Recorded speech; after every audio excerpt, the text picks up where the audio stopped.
In this video lesson, we're going to look at solving a system of equations by graphing on your TI.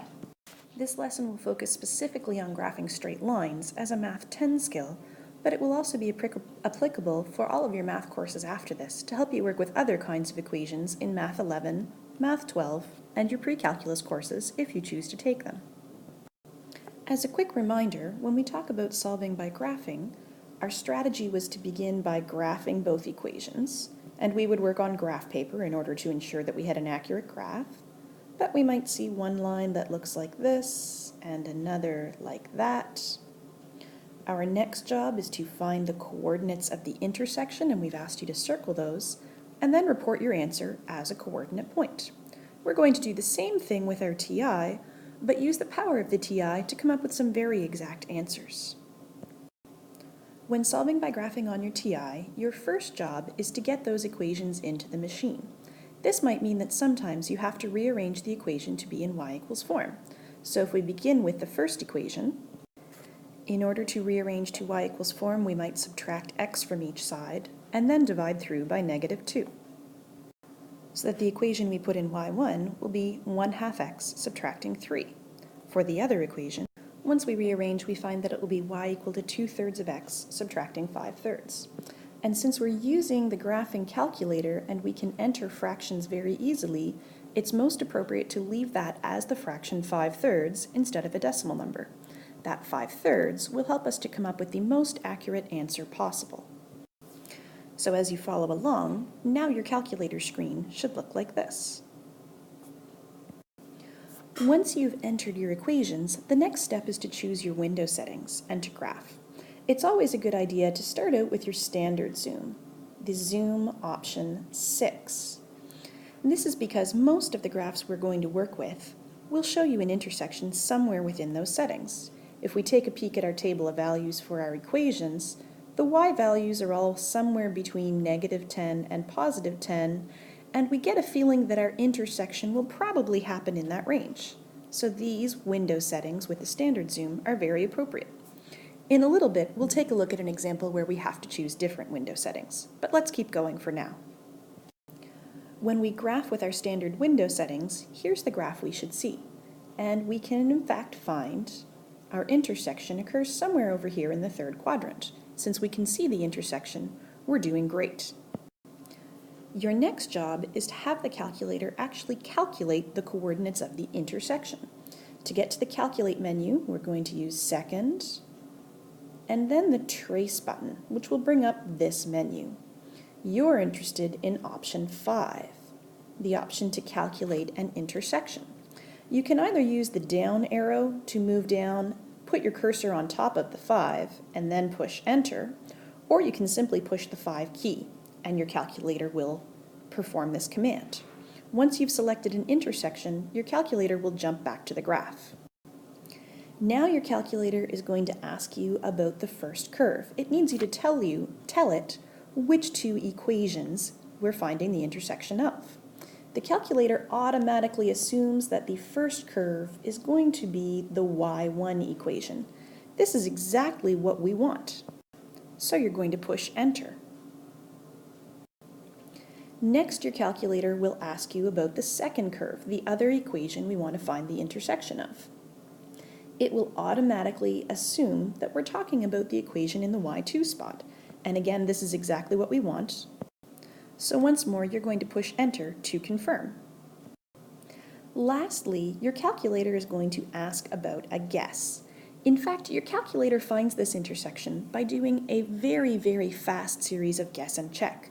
So it would like you to give it the first place to start guessing. You can push Enter right away, but a good habit for your future math courses is going to be to use your arrow keys to move that cursor as close to the intersection as you possibly can, and then push Enter. Once your calculator has actually found the intersection, this is what you'll see on screen. It's going to report the x and the y coordinates of that point of intersection. Now here's where it gets important. As a Math 10 student, or for that matter, any high school math student, you need to make sure that you show your work appropriately. There are several things that you should do. First, to prove that you actually graphed this, you should sketch the graph that you see on screen. And it doesn't have to be a perfect sketch, but we do want to see things like the calculator showed you that both y-intercepts were below the x-axis, so we see the same thing on your graph. The intersection is in the third quadrant. This is a reasonable sketch.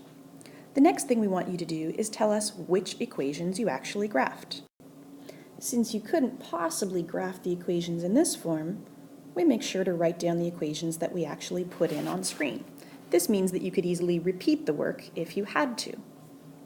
Next, we do something very similar to what you would do if you graphed by hand. You're going to circle the intersection on your sketch, label the coordinates you got from your calculator, so that we can see where your answer's coming from. The last stage would be more appropriate for a Math 11 or a Math 12 student.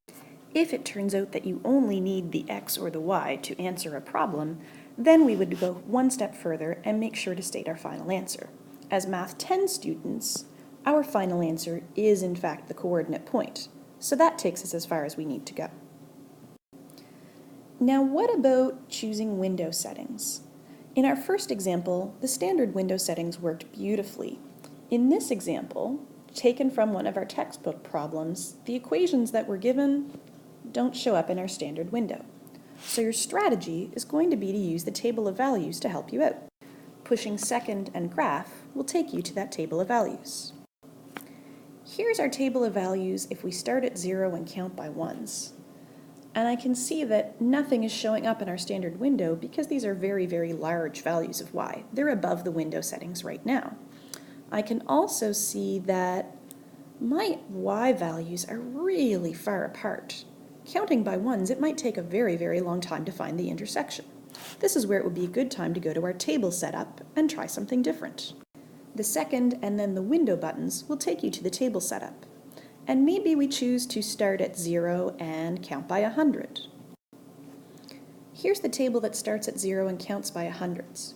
We're doing a little bit better. Our numbers are getting a bit closer together, but I still can't see intersections. I might choose to use my arrow key to stroll down through the X values, or perhaps I choose different window settings again. If counting by 100 doesn't work, let's try counting by 500s. Here's my table that starts at 0 and counts by 500s. And this turns out to be very helpful because I can see where the y values are exactly equal to each other. This table gives me some really nice hints about some helpful window settings. But notice that in order to get here, I had to take a few guesses. Don't be afraid to experiment. When you're ready to choose your window settings, it's nice to be able to see the y-intercept. So including, or at least starting with or ending with x equal to 0 is a nice step. Since my intersection occurs where x is 2,500, I'll go a little bit past that. I chose 3,000 as my largest value. You can leave your x scale as 0, or you can change it to be the same as whatever your table was stepping by. For our y values, I'll choose 0 again so that I can see an axis. And my intersection happens at 425. I'd like a number larger than that so I can clearly see the intersection on my graph. I chose 500. And again, you might leave your y scale at 1, or perhaps you choose to count by some other friendly number. When we're ready, we push graph. Now, having used my table settings to help me out, I've got good window settings and I can see the intersection.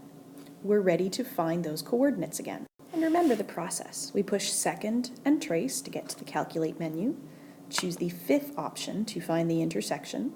The calculator will prompt you for a first curve, we push enter. It prompts you for a second curve, and we push enter. It asks you about the guess, and this is where we try and move our cursor as close as possible to that actual intersection before pushing enter. This builds good habits for future math courses. So now you're ready to try on your own. Press pause and see if you can solve this system of equations by graphing on your TI. Remember, your first stage is to rearrange the equations to be in y equals form. If you show your work for rearranging, we won't have to write these down another time. The eagle-eyed students among us are going to notice that these rearranged equations have the same y-intercept, so we already have an idea what our answer will be. When we're ready, we graph and get the calculator to help confirm our ideas. In this case, you may need to remember to change your calculator's window settings back to the standard zoom. Once we do that, we'll very clearly see that both of these lines cross the y-axis in the same place. We circle our intersection and record its coordinates that the calculator provides for us, which are what we expect. Since both of these equations have the same y-intercept, we expect that their shared point is going to be 0 and -1. Let's try another example. With all of the fractions, this system of equations might be really uncomfortable to try to solve by graphing by hand. This is where the power of the TI becomes very helpful. Let's start by rearranging. Press pause until you're ready to move on. For the first equation, we might begin subtracting 1/2 x from each side. If you're uncomfortable with the fraction, take it apart one piece at a time. Multiply every piece of your equation by 4, leaving us with a -2x and a -28, and then work through and divide all the parts of your equation by -3, noticing that negative numbers divided by a negative will become positive. Now let's try rearranging the other equation. For the second equation, we will subtract 4/5 of x from each side, and then this 1/4 means the same thing as dividing y by 4. We can undo that dividing, multiplying each side by 4. Positive 4 groups